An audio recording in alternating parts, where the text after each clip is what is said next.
welcome all of you to the Louisville Conference on Culture, Literature and Cultures, and we're very happy to have you with us this year and delighted that you can join us virtually. And this is a special panel because as you were alluding to just now, you must be Dionisio, Dr. Dionisio Viscardi. Yes, that we like to combine creative and critical panels or papers and panels. And that's what we try to do in the classroom as well, I think. So it's an exciting thing to do. So I would ask maybe that you each just briefly introduce yourselves before you speak. I know we had Alicia going first, but we could start with Dionisio since he was second for now, if you'd like. Absolutely. Well, good morning to everyone. I am Dionisio Viscardi. I am Associate Professor of Iberian Studies at Ohio State. And this is my second year attending this conference. I enjoyed it so much last year that I decided to repeat, and I'm delighted to be here. Wonderful. Wonderful. And Maria Cristina? Good morning. My name is Maria Cristina Campos Fuentes. I am an associate professor of Spanish at the Sells University in Pennsylvania. And this is my first time here. And I work in Octavio Paz and Rosario Castellanos. I'm happy to be here. And I'm Claire Sullivan, and I'm a professor of Spanish and translation here at U of L. And so it's very exciting to hear both the creative aspect and the literary aspect, since I do a lot of my work in Mexican literature as well. And I just love its richness and variety of language and culture. So thank you so much for being with us. And I guess we're doing all of our exchange in Spanish today, correct? So this will be really nice. Sí, buenos días. Mi intervención es una suerte de entremés a los trabajos de investigación de mis colegas de mesa. Lo que voy a compartir es un fragmento de un relato de ficción en primera persona que se publicará en breve en la revista literaria Baquiana. Empiezo. Pocos han vivido para contarlo. Aún casi 40 años después, me cuesta encajar la trascendencia del episodio. Intuyo que mi testimonio se escuda en la gélida circunspección que aporta la posteridad. Quizá remita a la precariedad motriz del sujeto halógeno, como resumiría un amigo mío al que le pagan por ser pedante. En realidad, es la historia de una defunción heroica. Muchos desconfían de ella. Tenía fama de peligroso. Más de un lustro antes de conocernos, el modelo había sido sometido a rigurosas pruebas en los laboratorios detroitianos de la Ford. Se determinó que era el resultado de un defecto de concepción ingeniera. El depósito de gasolina se encontraba en una posición demasiado cercana a la superficie y cuando uno de estos automóviles recibía un golpe trasero, tendía a explotar. Se calculan cerca de 2 centenares de muertes vinculadas a dicha tara de fabricación. Eran poco antes de las 9. Acababa de concluir una inacostumbrada sesión de estudio en mi universidad tejana. Tras un verano de altibajos académicos, iniciaba mi segundo semestre de carrera. Con el alivio de haber sobrellevado las recriminaciones implícitas de los anaqueles bibliotecarios, me ajusté la tensión de la mochila. Aligeré el paso, dispuesto a reencontrarme con el somnoliento Ford Pinto y emprender la media hora de trecho que separaba el centro docente de mi residencia. Pocos instantes después, distinguí en la explanada de asfalto los ángulos consabidos. La cápsula anticipaba los resuellos templados de su guía. Solitaria e inmune a los complejos, exhibía su prominente mirador trasero, ajena a la masa de insectos empecinados en franquear su transparencia. Existía desde el año de la última misión del programa Apolo, el mismo de mi aterrizaje en la pista del ahora rebautizado George H. Bush. Pero no insinuaba en absoluto su edad. Mucho le debía a la rutilancia fosca del panelado interior, cuyo garbo complementaba la aspereza industrial de la alfombra. Aparcada quirúrgicamente, al resguardo de un roble sediento, acogió mi presencia siseando con el fulgor lunar. Una aura escaldada, con gustillo a hinojo, me roció el rostro al adentrarme en la cabina. Eran los residuos del aceite de las sardinas del día anterior. Tomé nota de menguar mis consumiciones volantes. Me acomodé en el asiento negro acolchado y deslicé un caramelo de menta en la capa de la lengua. De inmediato registré la falla de no emplear la envoltura como aislante. Decidido a prescindir del almíbar transgresor, me relamí las yemas afectadas sin conseguir emanciparme del todo. Resignado a mi glutinosa deriva, introduje la llave en el orificio del contacto. Con poco esfuerzo, los latidos mecánicos acometieron la quietud nocturna. Satisfecho, intenté posar ambas manos sobre la crane de poliurétano. 2 pinchazos escarlatas me obligaron a cobijar las palmas de aquellas en el algodón de la camisa.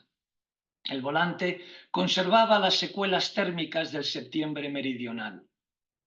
Merced a una toallita higiénica expresa para estos percances, logré refrescar al subcompacto rocín y de paso solucionar mis dilemas dactilares.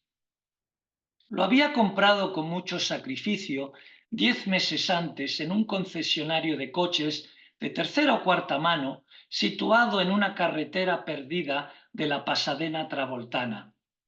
Intrépido, entrañable y con un pozo de conciencia ecológica para la época, corría hasta el límite de sus posibilidades, pese a estar acostumbrado al efluvio tóxico de las guaridas motrices. Esa noche todo parecía encajar. Atrás dejaba a una intoxicante compañera de clase con algunas páginas pendientes.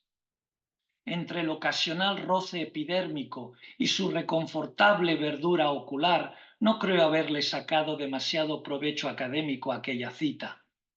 Me faltaba otro abril para alcanzar la mayoría de edad, y aunque me lo hubiera propuesto, mi envergadura mental no daba para mucho más. Para conseguir la modesta entrada, pasé medio año de tormento en un diner próximo a mi calle, abierto a las 24 horas. Había empezado de lavaplatos, frente a un artefacto industrial que ingería las vajillas sucias por una compuerta de tiras de plástico y las hacía renacer, diáfanas e hirvientes, al otro lado del caparazón rectangular de acero inoxidable con idéntica cortina. Ampollas y quemaduras cutáneas se convirtieron en mis señas de identidad. Semanas después descendí a la cocina, donde me harté de preparar desayunos en masa. Ahora eran las cortaduras dactilares y las lesiones por salpicadura de grasa y aceite las que delataban mis funciones profesionales ante el público. Mas el puesto tenía sus ventajas. La estructura abierta de la cocina facilitaba el diálogo sin cuartel con camareras y comensales. Por ende, la guarnición más solicitada del menú eran los chascarrillos naturales dispensados a ambos lados del telón de humo. Desterrado por conflictos de horario al turno de la madrugada, entre mi clientela habitual había camioneros, comerciantes sexuales, insomnes, narcómanos, peones de obra y maleantes de todo pelaje. La experiencia me sensibilizó a otras realidades, muchas de ellas admirables y enriquecedoras, no todas agradables. No obstante, me consolaba saber que pronto alcanzaría mi liberación anexa a 4 ruedas. En esa época aún no tenía sacado el permiso de conducir. De hecho, no lo obtendría hasta 4 años y 2 coches después. Por increíble que parezca, no me apremiaba tomar el examen de operador. Bueno, en realidad era un acto de disensión antisistema. Una cálida mañana de principios de los 80, con el automóvil ya domesticado, me animé a legalizar mi situación. Tras hacer cola, durante más de una hora, aprobé sin dificultad la evaluación escrita y la visual. Solo me faltaba la práctica. Me uní a la larga caravana de vehículos que esperaban a que uno de los oficiales de la policía estatal les abordara para dar la vuelta reglamentaria. Con el aire acondicionado inoperante y los nervios en alerta, me llegó el momento. Detuve el coche delante de la compacta garita de mampostería y aguardé la llegada del examinador. Después de una dilatada y chorreante espera, me apeé y, armado con un chasquido, ingresé en la caverna policial. Refrigerados sin vergüenza, 3 sheriffs, uno vietnoamericano, uno de raíces mexicanas y otro de apellido irlandés, disfrutaban de un etéreo café del país en medio de bromas y risas. Los sombreros castaño claro y las puntiagudas botas vaqueras daban testimonio a la atemporalidad tejana y con mi colaboración añadida a la multiculturalidad del experimento norteamericano. Exasperado, inquirí si alguien pensaba efectuar la gestión, aludiendo al periodo transcurrido y al calor. Entraba a trabajar en menos de una hora. Uno de los presentes despejó los pies de la mesa y se alzó de golpe. Con tono afilado y sin quebrantar la periferia rectangular de la mandíbula, sentenció: «Así que quieres el examen, ¿no? Pues nada, vamos a ello». Al momento registré mi error. Ni siquiera me dio ocasión de comenzar el ejercicio. Una extensa lista de defectos a solucionar descalificó de cuajo la condición del examinado. Fundido en una mueca de satisfacción, arrancó la hoja con estrépito. «Una vez hayas efectuado todos estos arreglos, puedes volver. En su presente estado, este vehículo no aprueba la inspección». Abrumado por la cantidad de desperfectos y por la inversión económica exigida para remediarlos, decidí que estaba en las cartas esperar. Aplacé la gestión casi un lustro. Fue un riesgo que pudo haberme perforado el futuro. A la sazón solo ostentaba la condición de residente, así que me la jugaba en serio. Pero no apelé a la sangre fría de un pistolero de celuloide. Cautivo de mi genética cultural, tiré más de la picaresca ibérica que de otra cosa. La estrategia era pasar desapercibido. Otro asunto era controlar la tensión arterial. Cada vez que escuchaba una sirena, el pecho me zapateaba al compás de un taladro mal calibrado. La mirada casual de un guardia me representaba una parada ineludible en el baño público más cercano. Sobre decir que el haber sorteado la atención policial durante esa época fue la proeza cumbre de mi andadura primaveral. La noche en cuestión, la calzada estaba algo húmeda, pero no lo suficiente para incidir en la conducción del auto. Situada bajo el nivel del mar, Houston sufre de inundaciones periódicas, aunque dicho sea de paso, ninguna tan catastrófica como la del 19. Un alcantarillado deficiente se compagina con una topografía plana para producir ingentes acumulaciones de agua durante las tormentas estivales. El septiembre anterior al incidente, el agua estancada hubiera hecho el mismo recorrido impasable. Para dulcificar los trayectos, acababa de instalar 4 altavoces Pioneer y su correspondiente estéreo de alta definición provisto de doble casetera.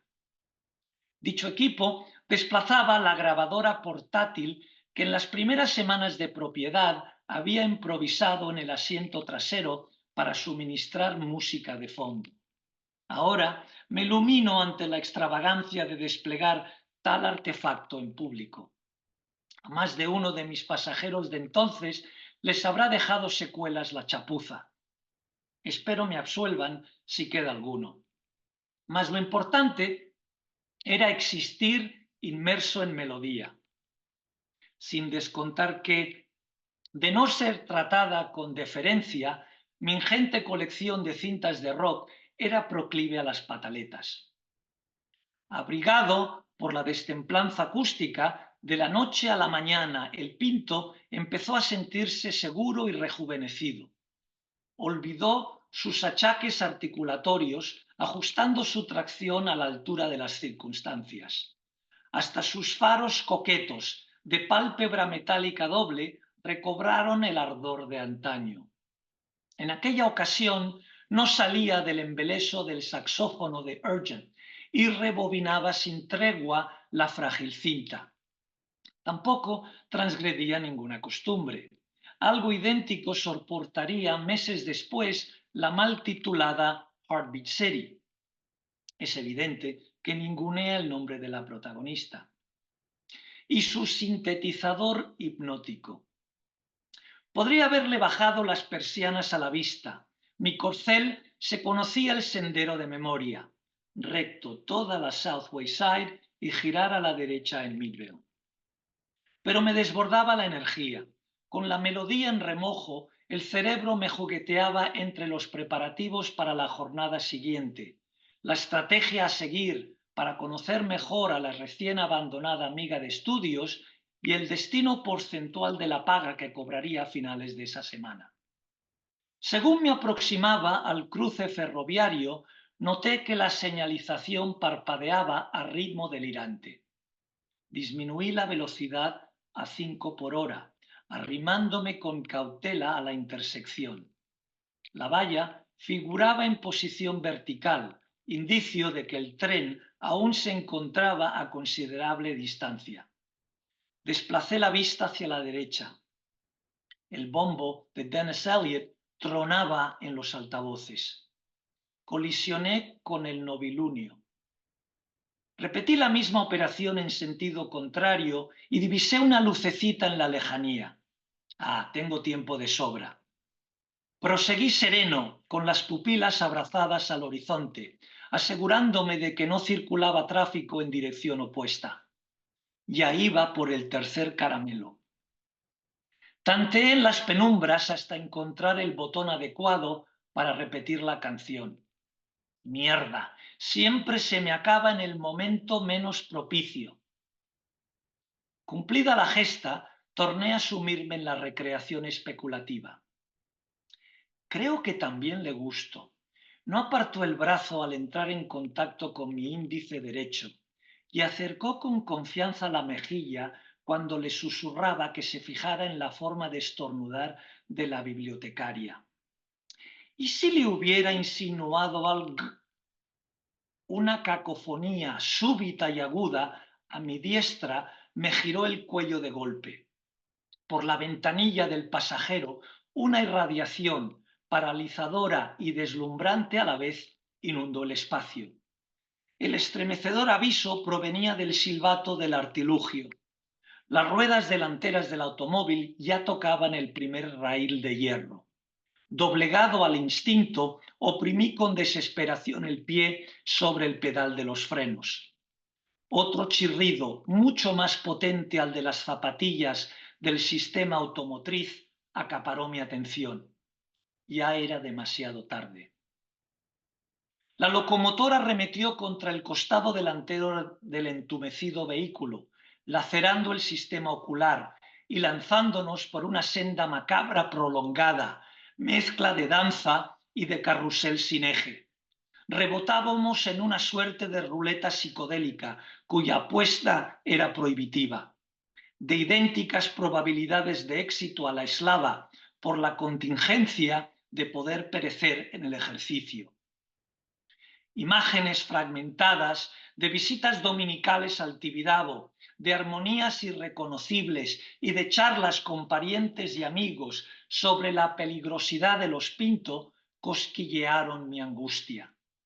No visualicé un compendio acelerado de mi existencia, pero mi resiliente máquina procedió a dar tantas revoluciones que tuve margen sobrado para preguntarme cuándo, cómo y dónde acabaría la aventura.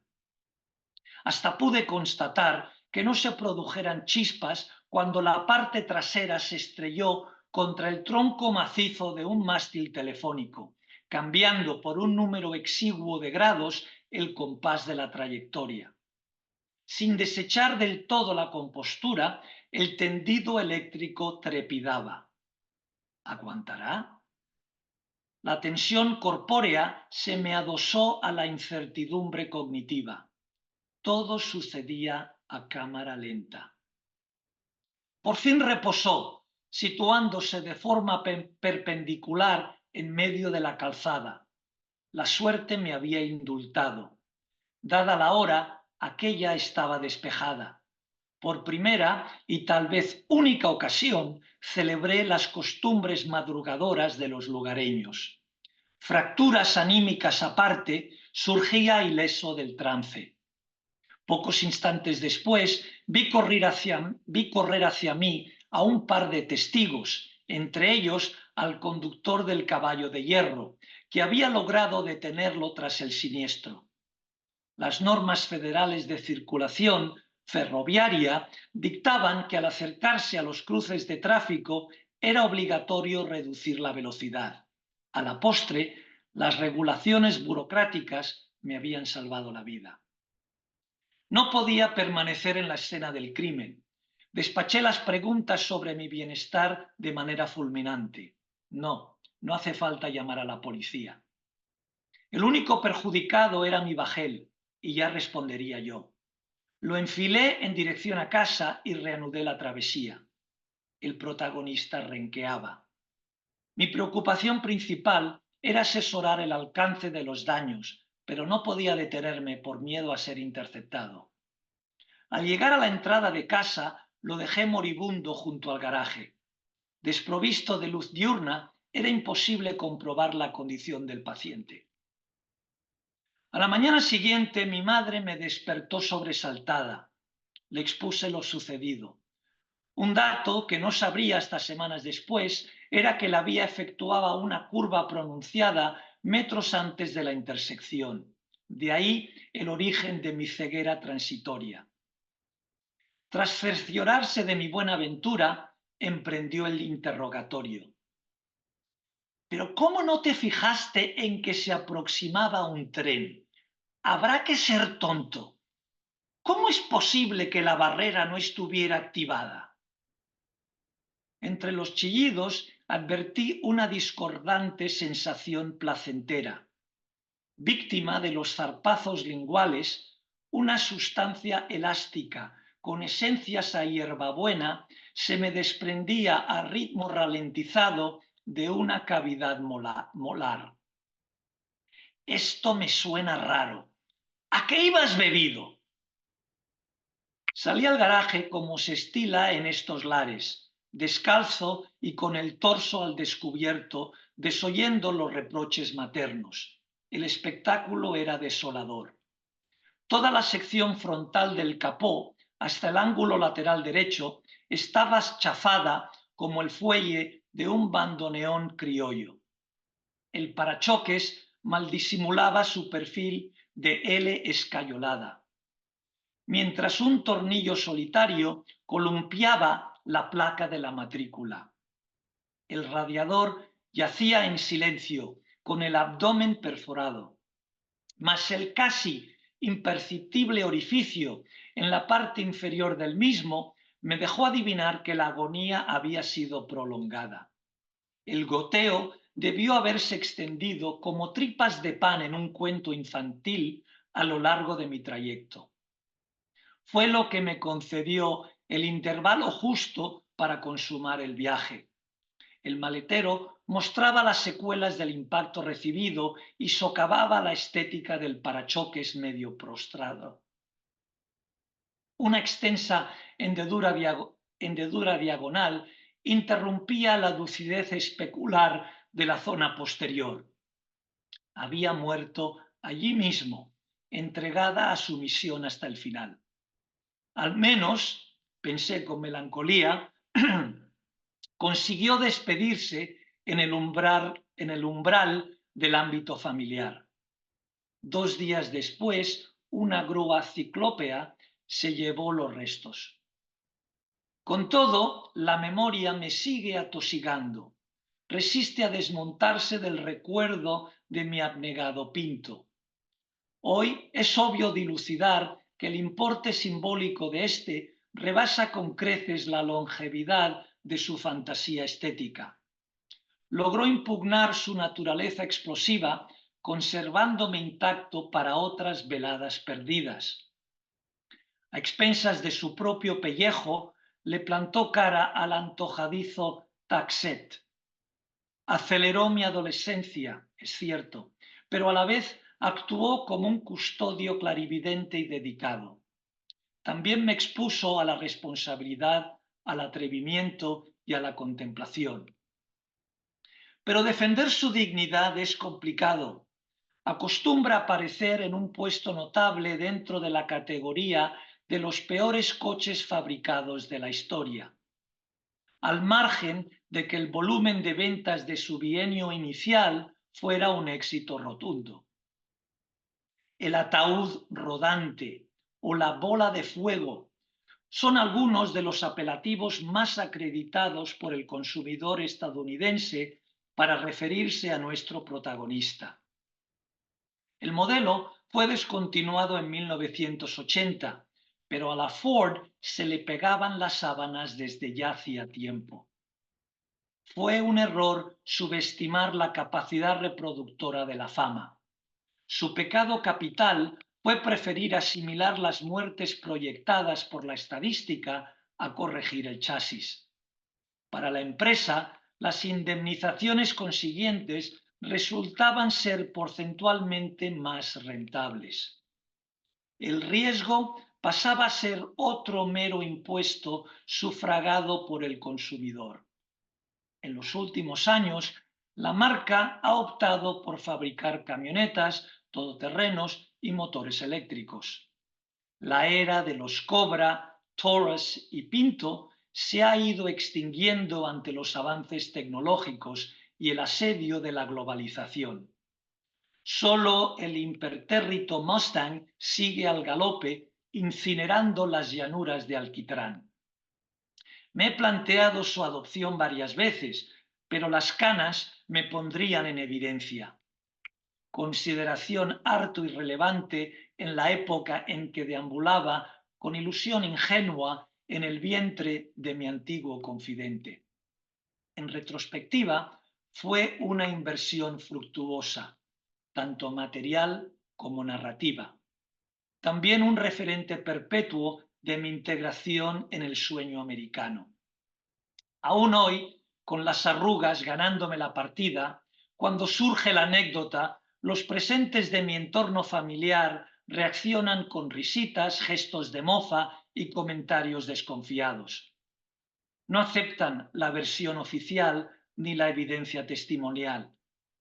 Insisten en que ventile la memoria y relate de una vez por todas y prescindiendo de la censura lo sucedido aquella noche. Actitud que también acaba por contagiar a los oyentes neófitos que prefieren dudar a sopesar los criterios narrativos de la lógica. A menudo la realidad engaña más que la imaginación y la nostalgia menos que la lírica. Mas yo sigo en mis 13. Muchas gracias. Muchísimas gracias por compartir esta obra. Muy bien. Seguimos entonces con la doctora María Cristina Campos Fuentes, que nos va a hablar de Voces calladas y canto pendiente en silencio cerca de una piedra de Rosario Castellanos.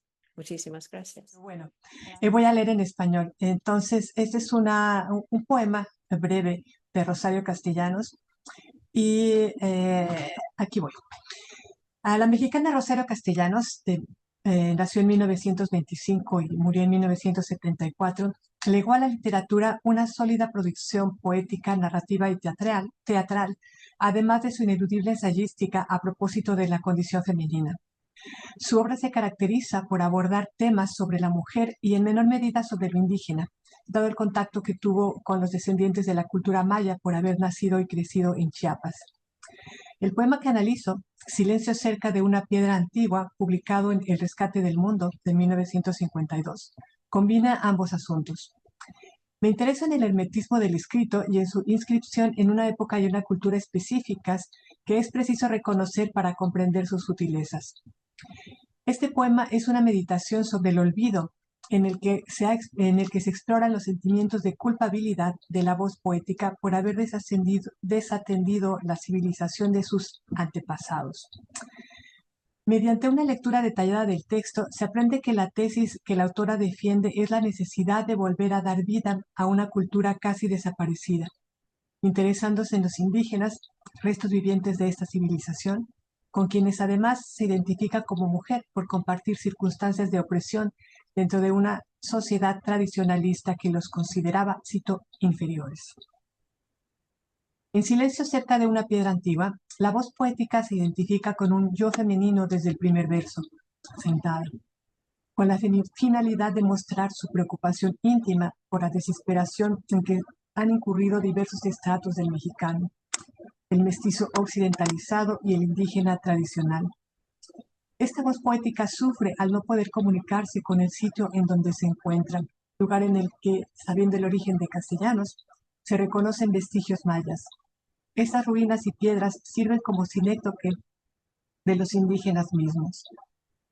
De entrada, el título es desconcertante cuando se menciona el silencio, porque contra las expectativas del lector, a medida que leemos el poema, nos damos cuenta de que este silencio no es calmo y apacible, sino que se asiste rápidamente a la irrupción de una naturaleza hostil. Los elementos se animan, por ejemplo, mediante una metáfora in absentia. Los árboles se personifican en perros malvados que, cito, muerden con dientes ácidos. Por otra parte, el texto nos coloca frente a los fragmentos de mil dioses, que refieren al desorden y lo incompleto. Pensamos en algo roto en mil pedazos que implica una catástrofe y falta de armonía. A través del poema se identifica un campo semántico de la destrucción. Derribados, recomponer, destruidas, quemadas, sumergidos, ruinas, muerden y sepultaron. Este campo semántico se opone con fuerza a lo único que ha quedado incólume, las palabras intactas. Además, el hecho de que se perciba solo una parte de la estatua rota, las bocas destruidas, nos remite a la total discapacidad para establecer o restablecer un diálogo. Esas bocas fragmentadas son la metáfora del indígena que no tiene acceso a la palabra, al diálogo y que espera, mucho más intensamente en el tiempo en que Castellanos escribía que en nuestros días, reconstruir su voz o encontrar otra a través de la cual poder comunicarse. La poeta hace una crítica a la ecuación poderosos débiles operante en la sociedad mexicana dentro de la cual escribía la autora, donde solo los poderosos tienen la posibilidad de expresarse por medio de la palabra y de ser escuchados, mientras que a los débiles, indígenas y mujeres, se les niega la voz. Como señala Alfonso González, es alrededor de este patrón poderosos débiles que gira el, cito, único lenguaje operante, que aísla al individuo o al grupo débil del más fuerte, creando una familia o una sociedad estratificada e incomunicada. Cierro cita. Cuando la voz poética dice, ¿quieres subir hasta mi boca un canto?, vemos la voluntad de hacerse portavoz de la civilización que apenas logra atisbar bajo el peso de los años y las ruinas. En este punto, no se puede pasar por alto la circunstancia personal de Castellanos, ya que gracias al contacto directo que tuvo con las poblaciones indígenas de su tierra de infancia, Comitán, y gracias también a su militancia feminista, cito, supo escuchar las voces de los desposeídos, porque ella también fue desposeída, las voces de los oprimidos, porque ella también fue una oprimida, y las voces de los verdugos, porque también tuvo ocasión de serlo. Cierro cita. Rosario Castellanos no es indígena, pero como mexicana percibe lo autóctono como parte de su herencia cultural y hasta genética, por lo que siente que las voces silenciadas podrían encontrar vehículo en su propia voz, aunque sea fragmentariamente. La única palabra que hace referencia a su condición femenina, sentada, representa ya no un gesto pasivo, sino una actividad intelectual, la reflexión. Esta mujer subvierte la posición en la que la sociedad tradicional machista quiere encasillarla.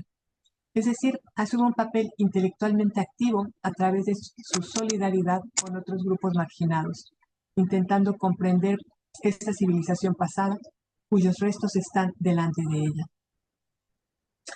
Volviendo a la naturaleza, también esta ha contribuido a la devastación, ya que es ella misma la que ha plantado los sombríos árboles sobre las ruinas.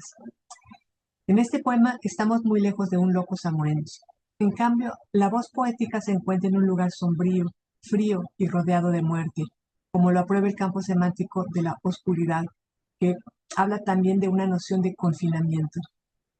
Aprisionan, sumergidos, ruinas, sombran, ciego, agazapa, nocturnos, lápida y sepultaron.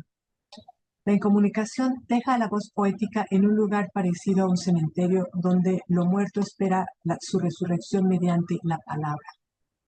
Pero esta palabra no viene con facilidad, está silente, temerosa de no estar lista para ser escuchada, como una fruta verde. La voz poética está sola con todas sus palabras, con el deseo de comunicarse con los fragmentos de piedra a través de un canto, y quiere subir hasta su boca, pero que no llega a su realización en el poema. Por otra parte, la iteración de palabras al principio y al final del poema, es decir, en las posiciones más importantes del texto, confirma la idea de que el silencio no es deseado.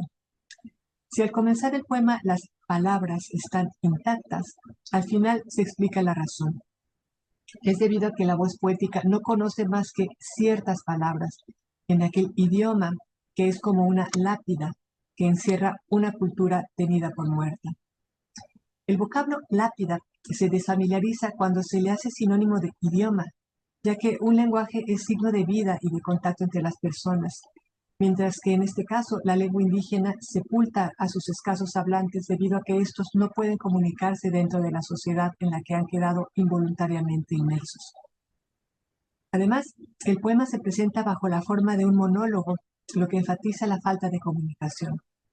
Así, si en este poema existen numerosas marcas de la primera persona gramatical, como estoy, sentada, mi, mis, soy, miro, yo, sé, mi y conozco, algunas de las cuales se repiten, no hay ninguna marca de la segunda.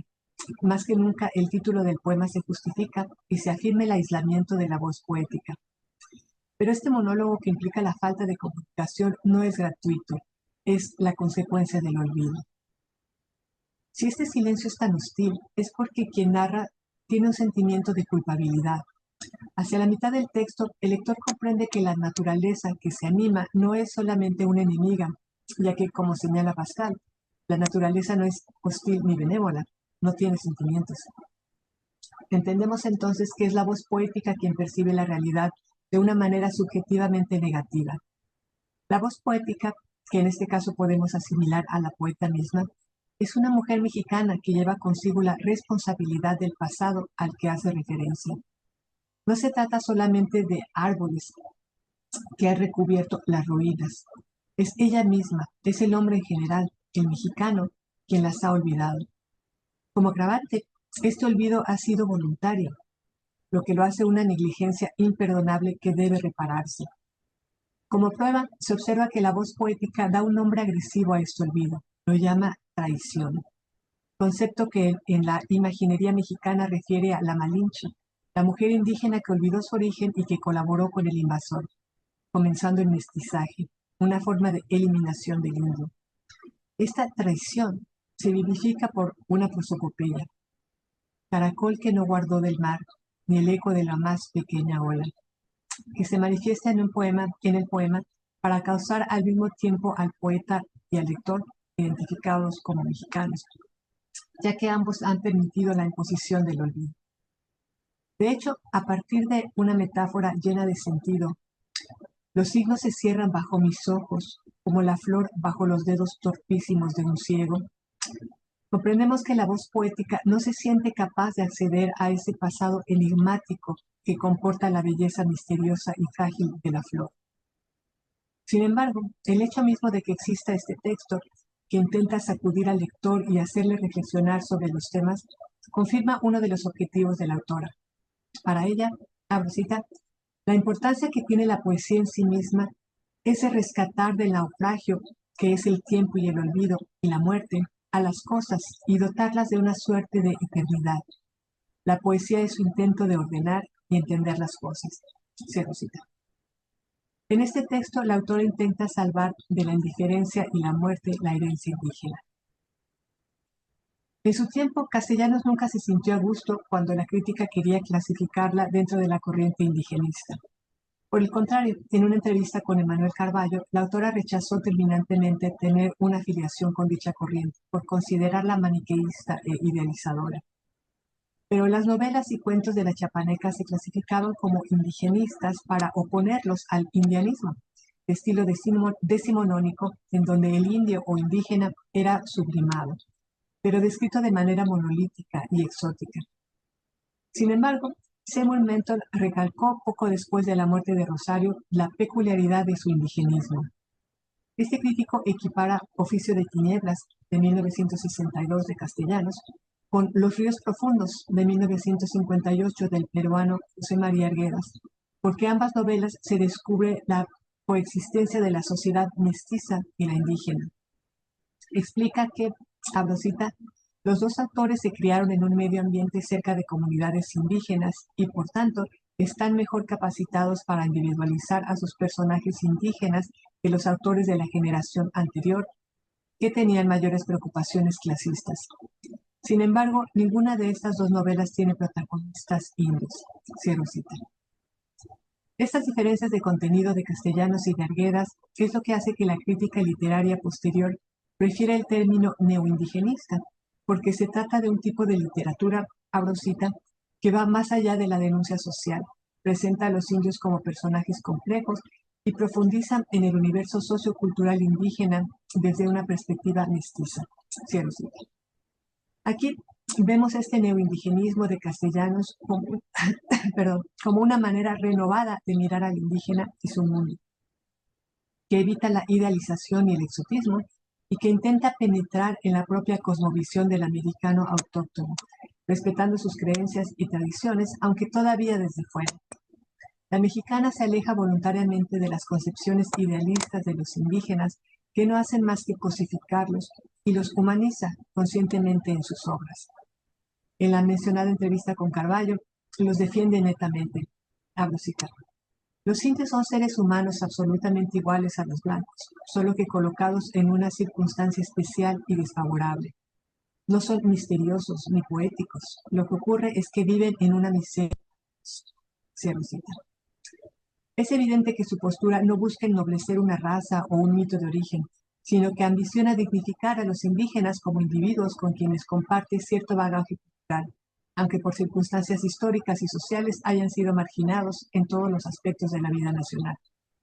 Por eso, observa Poniatowska, la obra de Castellanos es fundamentalmente ética.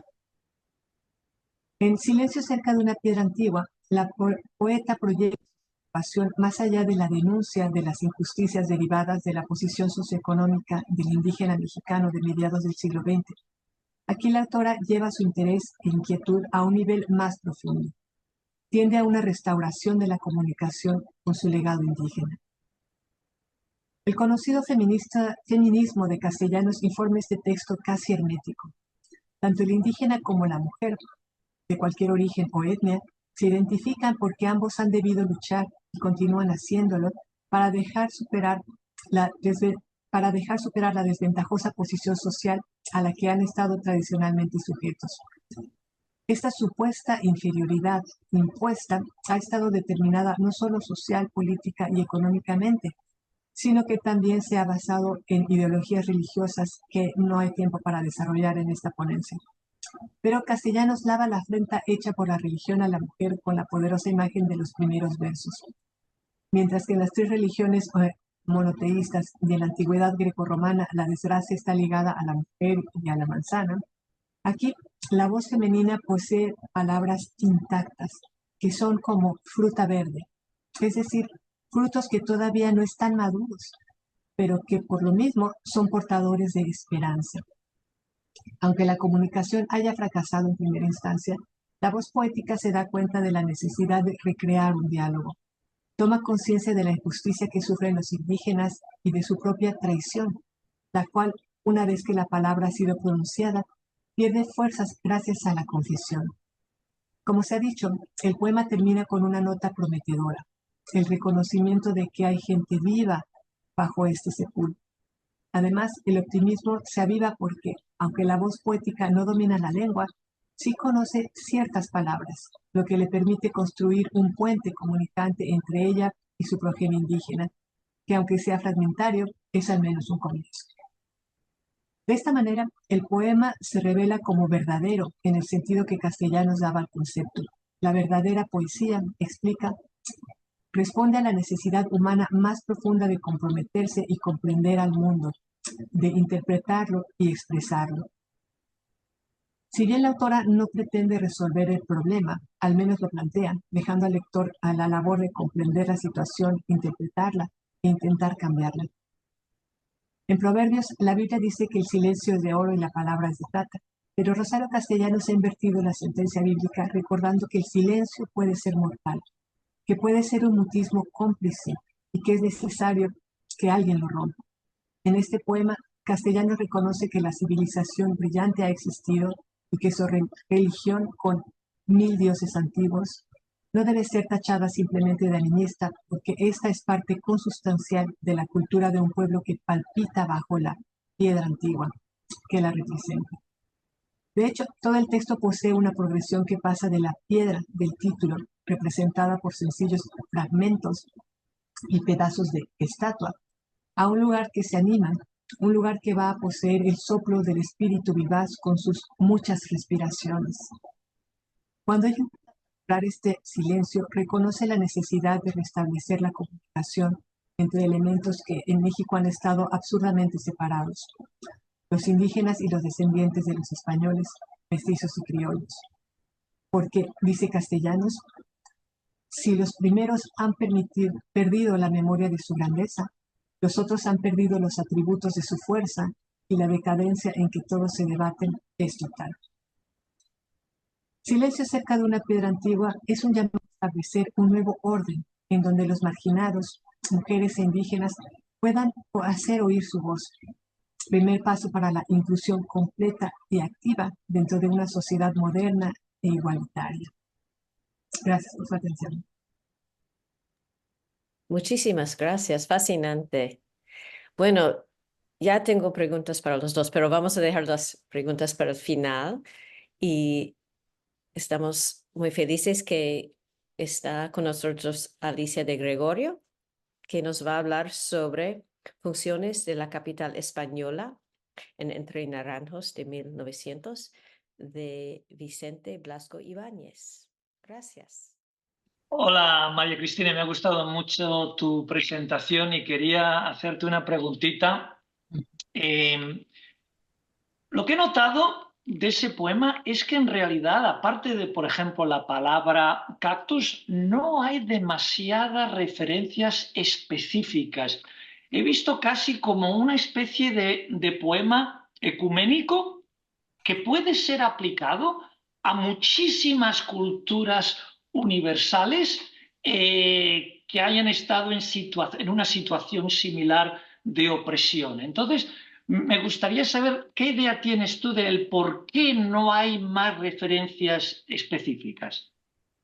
Bueno, yo creo que precisamente por eso, para hacerlo más como universal, porque sí, realmente si uno no sabe quién es Rosario Castellanos, no conoce su contexto, puede ser cualquier lugar. Y eso me parece que es la riqueza, una de las riquezas de este poema, ¿no? Que no es como autóctono o muy particular, sino que aplica tanto a ella como puede ser mucho más global, universal incluso, ¿no? Y es muy enigmático con todas estas presentaciones, este silencio y estos fragmentos, pero me parece que esa es su riqueza.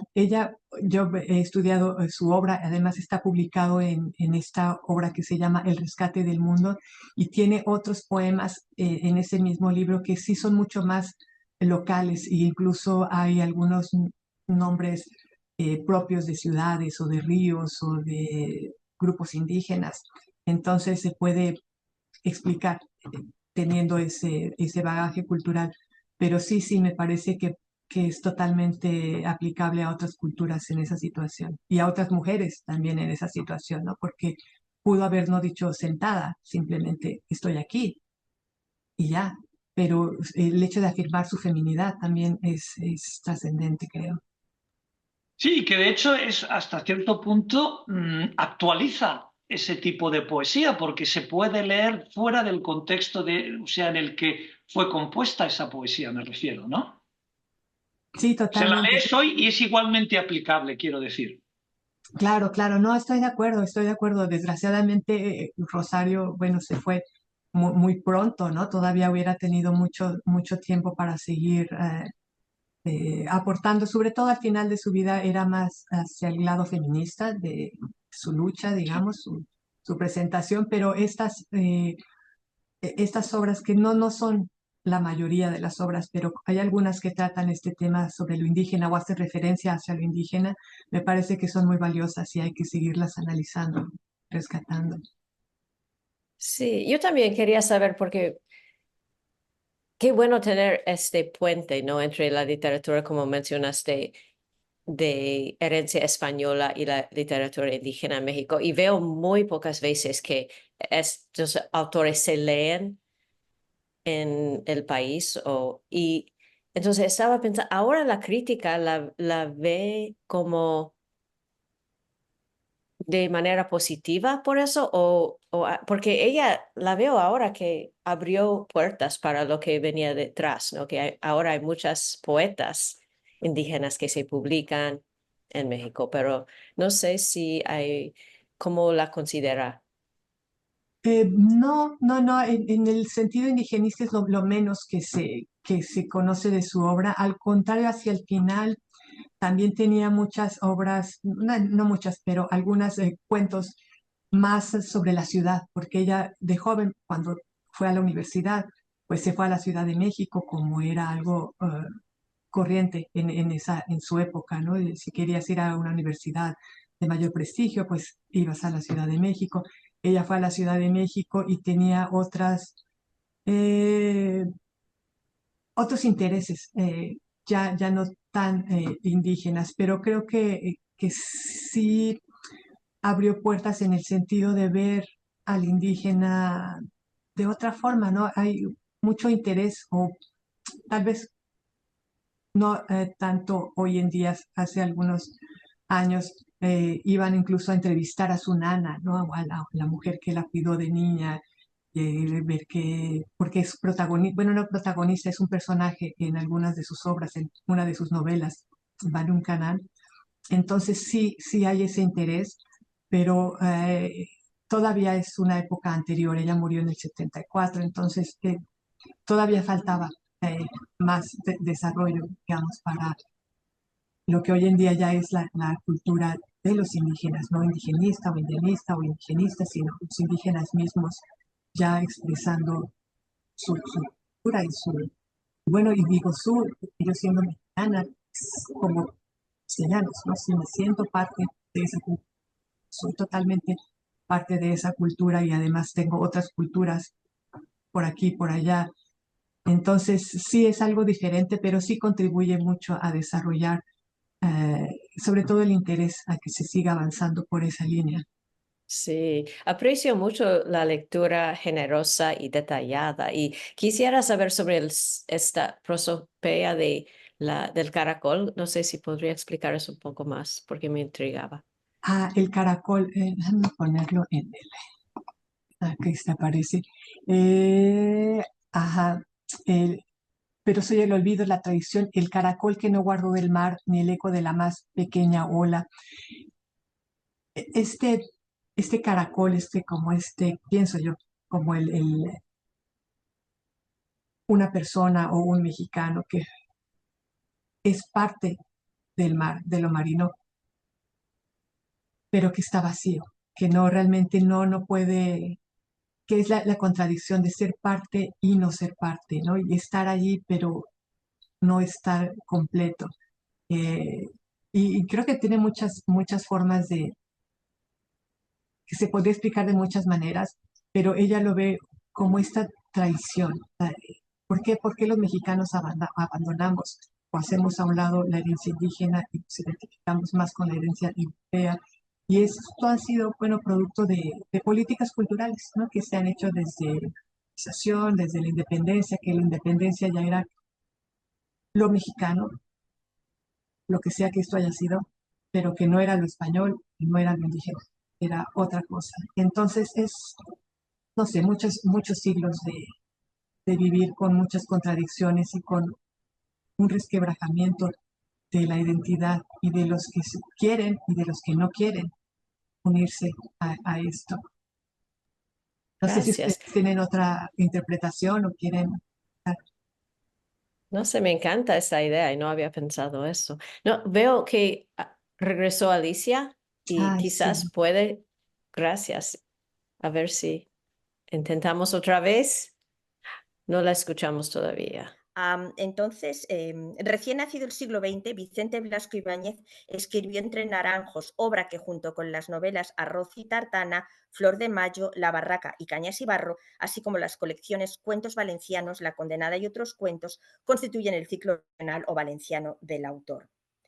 Junto a las diferencias que separan a esta obra de las obras regionales, cabe destacar la falta de uniformidad en la clasificación de esta creación por parte de sus estudiosos. Joan Oleza la presenta como una de las grandes producciones naturalistas españolas, pero establece que su estructura, más compleja que la de las demás novelas valencianas, anuncia la de obras de periodos posteriores. Por su parte, Jeremy Medina considera que en la obra se combinan el romanticismo con el determinismo naturalista, que se manifiesta, según este autor, a través del materialismo burgués, la inclinación a la sensualidad y la herencia paterna. Juan Luis Alborg, al resumir las ideas de Christopher Anderson en Entre Naranjos, establece las múltiples maneras en que la obra se separa del determinismo naturalista y afirma que en ella Blasco ha resquebrajado el naturalismo ochocentista no para regresar al romanticismo de principios del XIX, sino acercándose al modernismo, que era la última tentación del arte nuevo.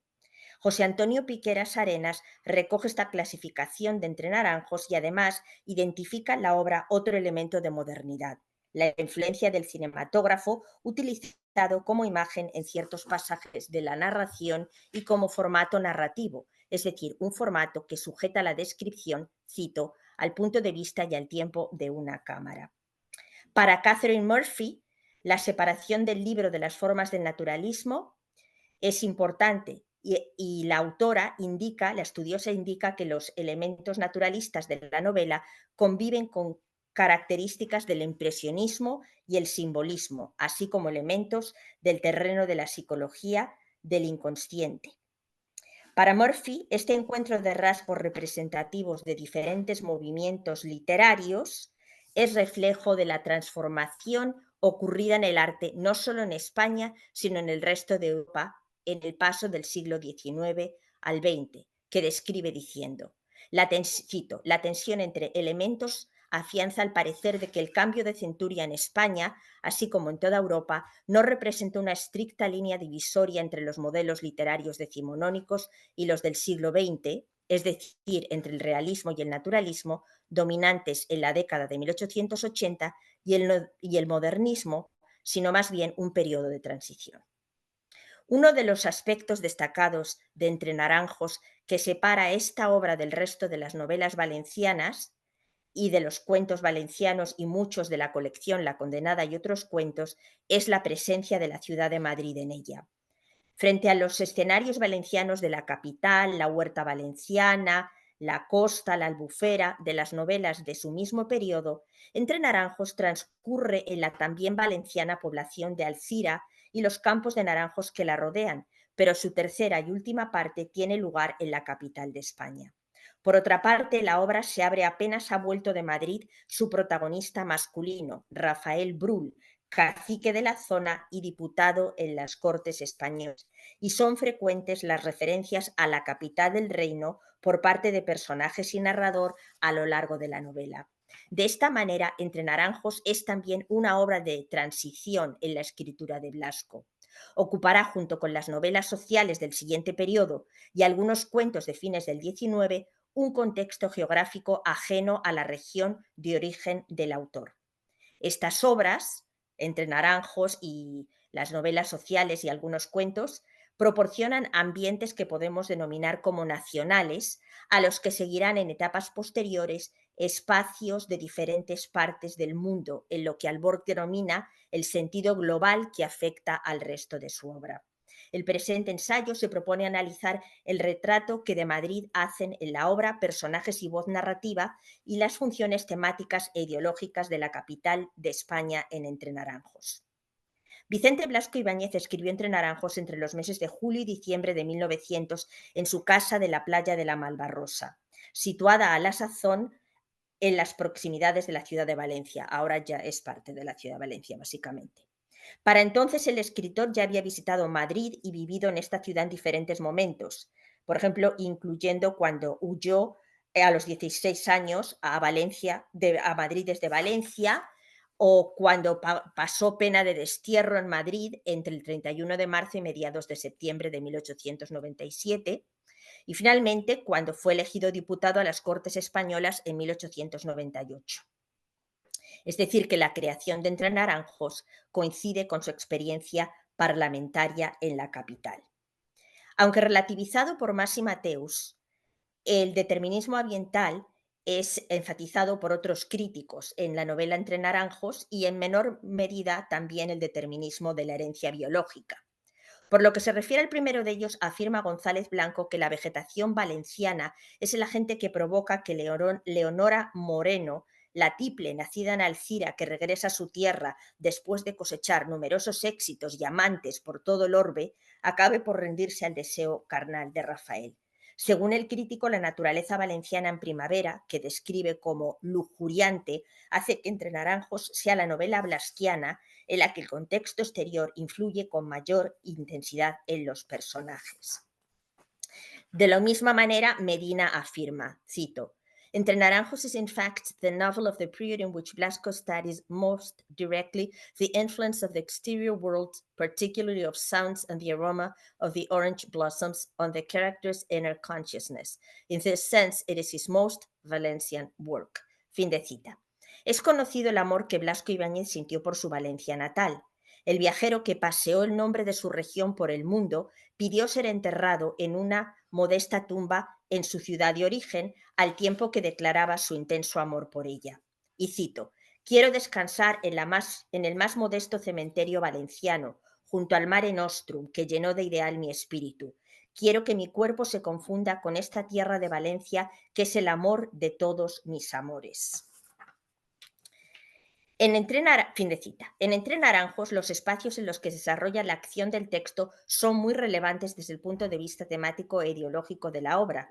Al ya mencionado determinismo ambiental ejercido por los naranjales de Alcira sobre los protagonistas, se une el valor de la localidad rural y sus espacios, el de Madrid del diputado Brull y el cosmopolita de Leonora.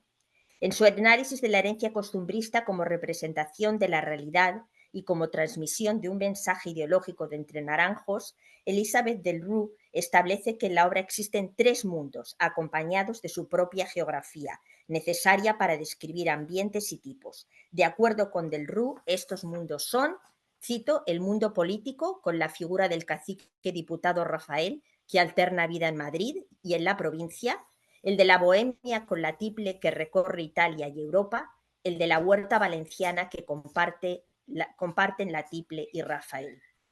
Delroux indica que estos diferentes mundos se desarrollan en la novela de manera paralela, a veces se entrecruzan. Madrid en la novela aparece retratado a través de la percepción que de él tienen los personajes, de sus conexiones y contrastes con otros espacios y con sus funciones en la narración.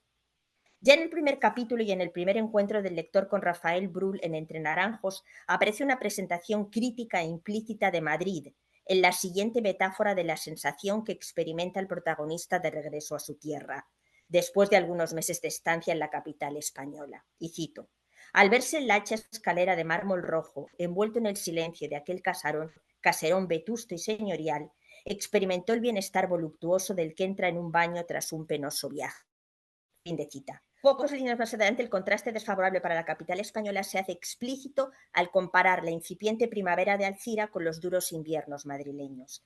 Las 2 de la tarde, casi hacía calor, aunque era el mes de marzo. Rafael, habituado al viento frío de Madrid y a las lluvias de invierno, aspiraba con placer la tibia brisa que esparcía el perfume de los huertos por las estrechas callejuelas de la vieja ciudad. Fin de cita. Vamos a saltar.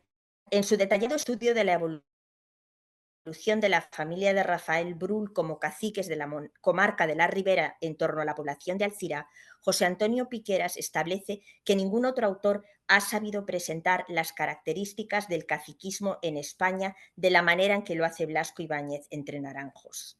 Cito, Entre Naranjos posiblemente es la novela que mejor retrata la literatura española, su génesis socioeconómica, los procedimientos de los que se servía para pervertir el orden legal, las complicidades que lo hacían posible y las implicaciones económicas, sociales, políticas y morales que comportaban. Fin de cita. Una de las características de este sistema de control local del caciquismo, con el beneplácito de las autoridades de la nación, es el gasto del capital familiar para la consecución con el paso del tiempo de un poder, estatus y patrimonio que Madrid hará posibles. Una de las corrientes de la llamada nueva historia política a la que hace referencia Piqueras destaca este sentido de transacción como base del crecimiento del cacique, pues en ella, cito, el cacique es presentado como un proveedor de bienes y servicios a cambio de votos. Fin de cita. El sacrificio desmedido de la familia Brull lo imponen unos individuos genéricos cuya única forma de identificación es el espacio desde el que ejercen su presión desmedida, Madrid. Así lo presenta el narrador en relación con la labor política del padre del protagonista. Y cito, cada elección abría una brecha en la fortuna de la casa. Don Ramón recibía el encargo de sacar triunfante a tal señor desconocido que apenas si pasaba un par de días en el distrito. Era la voluntad de los que gobernaban allá, en Madrid. Ok, muy bien. En la segunda parte de Entre Naranjos se consuma la relación temida por la madre de Brull, doña Bernarda, entre este y la tiple Leonora Moreno, poco después de que Rafael retorne de Madrid, donde ha empezado su labor como representante en el Congreso de la Nación. En los inicios de esta segunda parte, la capital de España se presenta de nuevo como referente negativo. Es fuente de desconfianza en la continuidad del interés amoroso por Leonora, desde una fingida falta de sofisticación por parte de ella, y de temor por la distancia que impone entre los dos amigos para Rafael, como muestra la primera conversación de los jóvenes a la vuelta de Brull cuando ella afirma, cito, no diga usted que le gusto más así, qué disparate, ahora que viene usted de Madrid, de ver un mundo que no conocía. Fin de cita. Poco después él declara, no puede usted figurarse el miedo que he pasado en Madrid, pensando en si la encontraría o no al volver. ¿Okay? El Madrid de la distancia, la desconfianza y el reproche se verá reemplazado a partir del segundo capítulo de la segunda parte de Entre Naranjos por el tercero de los mundos identificados por Del Rue como, cito, el de la huerta valenciana. Fin de cita. La belleza inmesurable de esta de la huerta se presenta de manera repetida en lo que Mas y Mateo califican de pormenorizada crónica, mediante numerosos cuadros llenos de poesía, como en el caso de Encuentro de los enamorados al amparo de la noche de los campos, que estos mismos críticos describen poniendo énfasis en su lirismo y plasticidad. Valga de ejemplo de la hermosura espacial que impera en esta parte de la novela un breve párrafo que rebosa de imágenes y sensaciones transmitidas a todos los sentidos por medio de la sinestesia. Cito, comenzaban a florecer los naranjos, la primavera hacía densa la atmósfera, el azahar como olorosa nieve cubría los huertos y esparcía su perfume por los callejones de la ciudad. Al respirar se mascaban flores. Fin de cita. El determinismo ambiental acaba con la resistencia de Leonora a los deseos de Rafael, pues como indica Medina, eventually she submits to his attentions by way of the intoxicating influence of the aroma of the Alcira orange grove. La misma Leonora se siente enferma, apenas capaz de respirar por el influjo irresistible de la naturaleza y su atractivo. Y cito, «Qué noche, estoy ebria sin haber bebido. Los naranjos me emborrachan con su aliento. Hace una hora sentía que mi habitación daba vueltas, que la cabeza se me iba». De regreso a Madrid, específicamente al Congreso de los Diputados, en la tercera y última parte de la novela, Rafael lleva 8 años representando a su distrito. Esta parte, que Piqueras clasifica como política, se encuentra, en palabras de este autor, lejos del amable paisaje de las Andores. Mas y Mateo subrayan su brevedad, antítesis contundente de la segunda parte, dedicada, como ya hemos indicado, a presentar el apogeo de la sensualidad del amor y de la naturaleza. Madrid, contexto en que el lector encuentra a Bruhl en esta tercera parte, es un Bruhl envejecido tras su abandono de Leonora al final de la segunda y sumido en su desilusión y tedio vital. No puede la ciudad manifestarse como más antitético a los naranjales de Alcira. Frente a los espacios abiertos y aromados de los huertos de naranjos, el Congreso se describe como desagradable a la vista y al olfato. A la suavidad del clima levantino se opone el duro invierno de la capital española. Y cito brevemente: en aquel palacio de extravagante arquitectura, adornado con el mismo mal gusto que la casa de un millonario improvisado, debía pasar su existencia en una atmósfera densa, cálida y entorpecedora, mientras afuera sonreía el cielo azul y se cubrían los jardines. Fin de cita. Leonora, de paso en la ciudad, acude a escuchar a Bruhl dar un largo y vacuo discurso. En el coche de ella, más tarde, pasean por el Paseo del Prado, el Paseo de la Castellana, hasta llegar al alojamiento de la Tiple junto al Teatro Real. La ironía de las reconvenciones y la censura de Leonora con respecto a Bruhl se conectan directamente con el espacio. Así, el contexto del mundo político que ha elegido Bruhl es para ella, cito, una cueva lúgubre y antipática, refiriéndose al Congreso de los Diputados. Por otra parte, elimina toda esperanza de reconciliación que Rafael pueda albergar, haciendo referencia al contraste entre el ambiente irresistible de los naranjales en primavera y Madrid. Llegan al hotel de ella y él pregunta: ¿subo? Y ella responde: ¿para qué? Te aburrirías, seré la misma que aquí. Arriba no hay luna ni naranjos en flor. Es inútil esperar una borrachera como la de aquella noche. Fin de cita. La primavera llega a Madrid, los pájaros lo anuncian. Sin embargo, Rafael declara que ya no existe para él. En una novela que combina rasgos de estilo e ideología que van del costumbrismo decimonónico al modernismo, el impresionismo y el simbolismo, así como el naturalismo centrado en el determinismo del ambiente, una constante en la novela es el retrato de un Madrid político, controlador y que hasta llega a percibirse como inhóspito. Muchas gracias.